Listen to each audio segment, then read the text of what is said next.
राजधानी भोपाल के बोगदा पुल स्थित कांग्रेस नेता रिजवान खान जिला सचिव द्वारा हर साल की तरह इस साल भी झंडा वंदन का कार्यक्रम रखा गया, जिसमें आरिफ मसूद फैंस क्लब के अध्यक्ष अब्दुल नफीस, पार्षद वसीम पप्पू क्षेत्र के लोग उपस्थित रहे। लोगों को बहुत बहुत बधाई।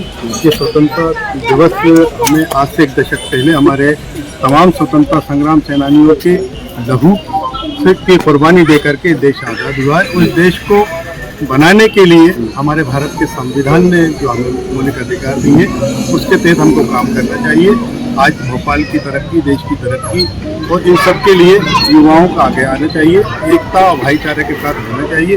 यही हमारी ये युवाओं की बात करी, युवाओं में नशे की अभी चल रही है, इसको लेकर क्या सोचते? देखिए, नशे के लिए सब खासतौर पर युवाओं को इसके खिलाफ एक मुहिम चलाना चाहिए। और दूसरी जो जगह जगह सरकार ने पब खोल रखे हैं, हुक्का बार खोल रखे हैं, इन पर तुरंत प्रतिबंध लगाना चाहिए। इसकी वजह से हमारे यंग जो युवा पीढ़ी है वो भटक रही है इन पबों के अंदर बैठ करके, हुक्का बारों में बैठ करके, और वहाँ पर इस तरह के कार्य क्रिकेट हो रहा है। तो इसको सरकार को बिल्कुल ऐसे जगहों पर रेट मार करके तुरंत बंद करना चाहिए। एक सवाल आखिरी था कि अभी तक उलमाओं को लेके आपने कुर्बानी का जिले उस पर करा, आपने वार्ड वाइज करा, उसका कितना हुआ?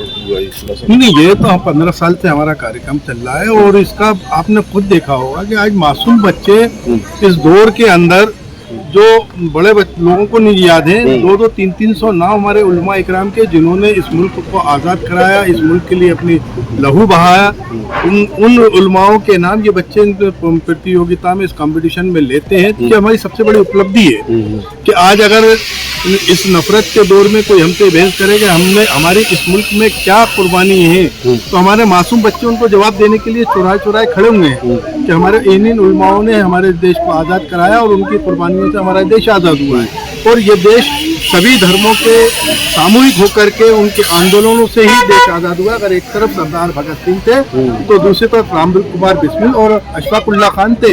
इन सब ने मिलकर के देश को आज़ाद कराया। फांसी के फंदे पर जो उनका सपना था कि देश आज़ाद होगा तो हर नौजवान के हाथ को काम होगा, इस देश की तरक्की के लिए तमाम सब मिलकर के काम करेंगे, वही उनके सपने को आगे बढ़ाना चाहिए हम युवाओं को।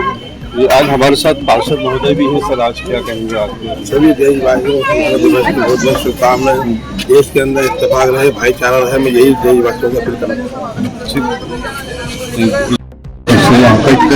आज स्वतंत्रता दिवस के मौके पर आप क्या कहेंगे? आज आपके झंडा सभी शहर वासियों को स्वतंत्रता दिवस की बहुत बहुत बधाई देना चाहता हूँ। और भोपाल के अंदर वो खास तौर से एक बहुत अच्छा प्रोग्राम चल रहा था, आरिफ मसूद साहब ने शुरुआत करी थी 15 साल पहले, उलमाओं की कुर्बानी। तो उसके अंदर जो उलमाओं ने कुर्बानी दी थी उसका जिक्र जो है आजकल सोशल मीडिया पे कम कर दिया है और दूसरे लोग जो है उनका ज़्यादा करते हैं।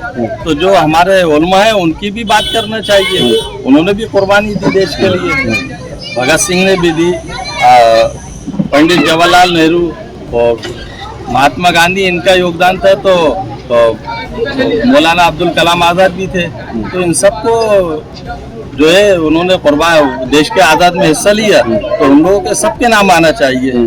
और वो एक पहल जो उलमाओं की थी कि बहुत हज़ारों उलमाओं ने कुर्बानी दी है देश के अंदर, तो उसके प्रोग्राम जो है हमारे विधायक आरिफ मसूद साहब करते हैं और उसमें हज़ारों की तादाद के अंदर लोग आते हैं और बच्चों को ये किया जाता है कि भाई ये उलमाओं ने और देश के जो वीर लोग थे उन्होंने कुर्बानी दी, देश को आज़ाद कराया। सर एक सवाल था, आपको जिला सचिव बनाया गया है, प्राथमिकता क्या है आपकी इस टाइम, खास तौर से युवाओं को लेकर? हमारी पहली हम जिला कांग्रेस कमेटी की पार्टी की ये प्राथमिकता है कि आने वाले टाइम में 2028 में सरकार जो है कांग्रेस की बने और युवाओं को जो बेरोजगार हैं उनको रोजगार मिलना चाहिए। ठीक।